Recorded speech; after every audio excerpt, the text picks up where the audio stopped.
Good morning, everybody, and welcome to Homestead Where You Are. My name is Janet.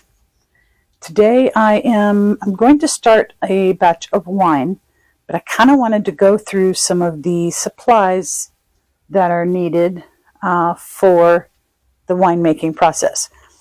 So originally I did a video where I showed that I got this winemaking kit that came with this bucket. It already had the hole in it with the rubber grommet. Came with a debubbler, this style, that goes down in here. And then it came with a basic recipe book. And it came with a start with some of the chemicals, the yeast and things like that that you will need for a basic batch of wine. Now, since then, I bought another bucket. I bought this one yesterday at Lowe's. You use a 2-gallon bucket to make a 1-gallon batch of wine. So, just so you know. And then my husband just put a hole in this one because I had ordered, don't really care for this type of bubbler quite as much. So I ordered a package of this type of debubbler, which allows the air to come up through here and into the water. You put water in these, but does not allow air to go back in. That's what you want, because these need to breathe while they're going through the fermentation process, but yet you don't want to let other bacteria and stuff into your product. So anyway, I have those. I also have a mesh bag, and believe it or not, this is clean. I've just used it so many times. It's not white like it used to be. So the mesh bag makes it easier if you put your fruit inside of here before you put it in the bucket. Makes it easier when you take it out, and then you just turn it wrong side out and dump your stuff into the trash and wash it, and it's ready to use again. I also have purchased a siphoning hose. First, I just got the regular siphon hose, which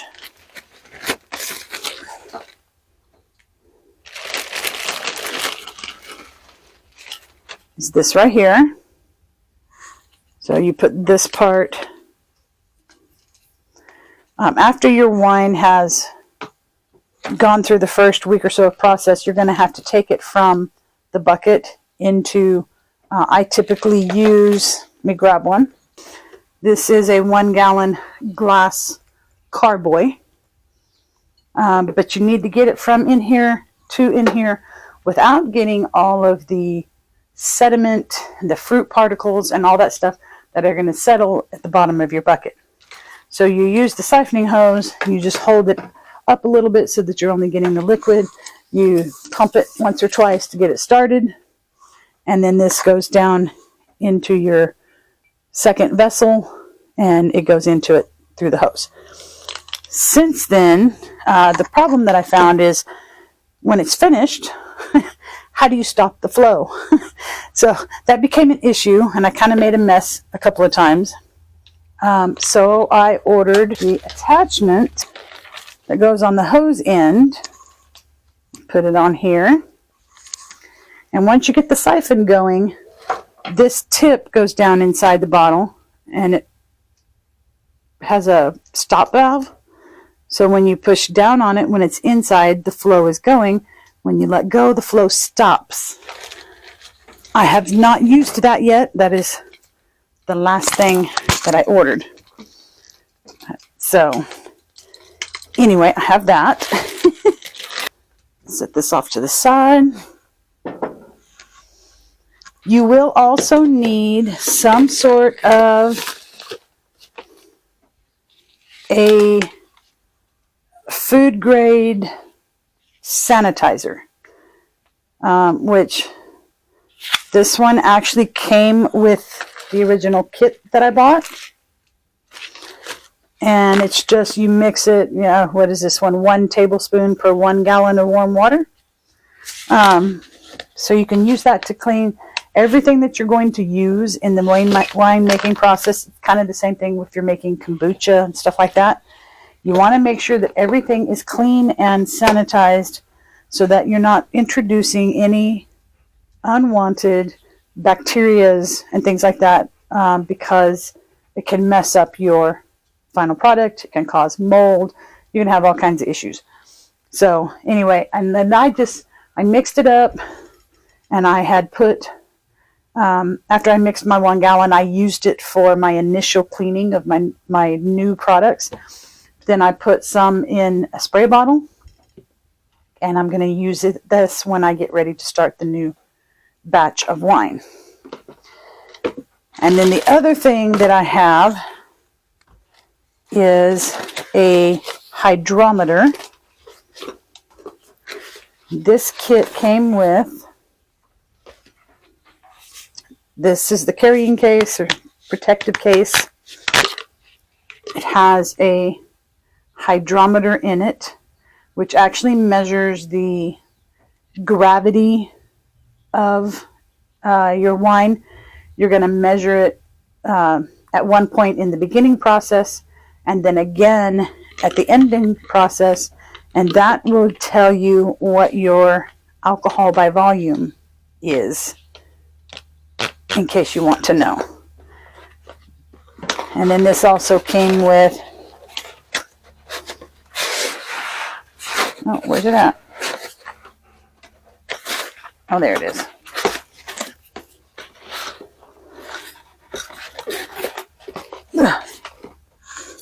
Comes with the tube, so that when you get ready to take your measurement, this is a cleaning brush.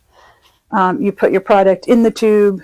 So you take your wine or whatever product you're making, you put it inside of here, and then you put your hydrometer inside, and it will float, and you'll read where the line is right at the top of the water or the wine to take your measurement. But that will tell you your alcohol by volume, because every type of fruit will be different. And I'm finding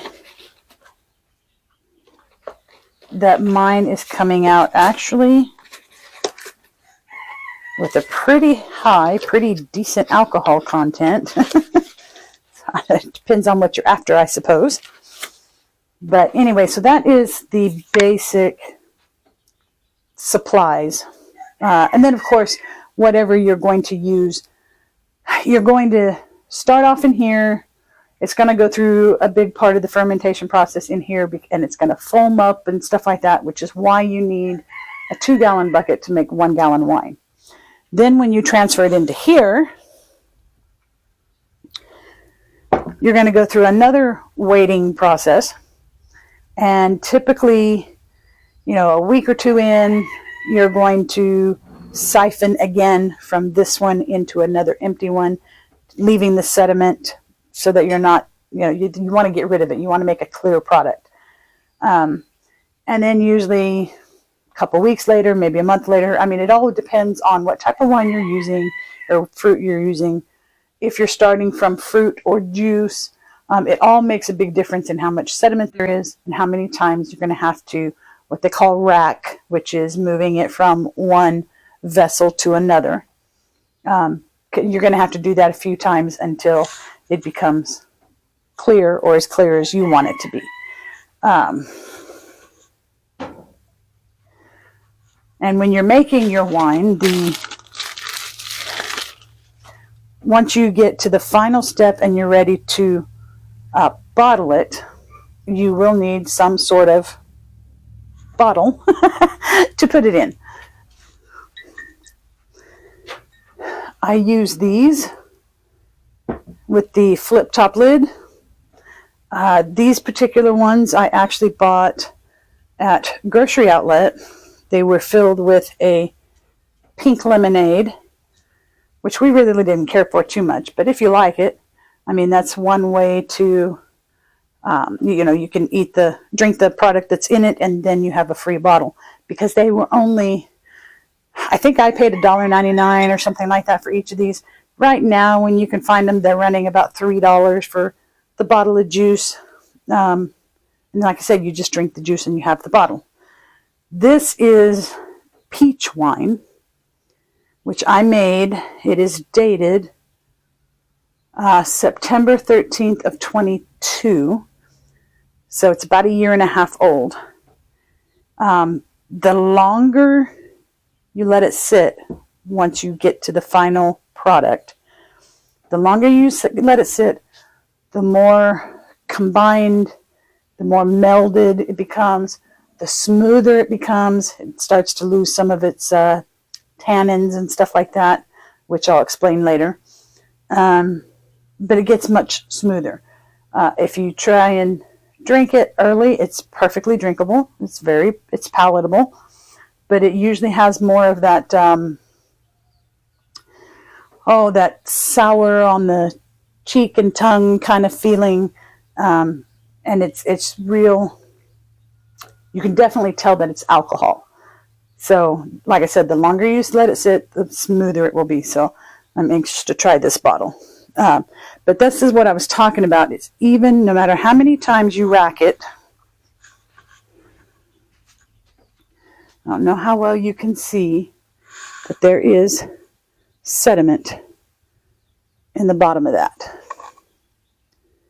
I could have racked it a few more times. I've only done this 3 or 4 times now, so I'm kind of learning. This time around, I will probably rack it more times. I have a little bit of a supply of wine for now, so I have the time to let it, to rack it several times and let it get as clear as possible. So, anyway, that is the basic supplies you will need. Now I'm going to get started making a batch of wine. So let me get ready, and I'll bring you back.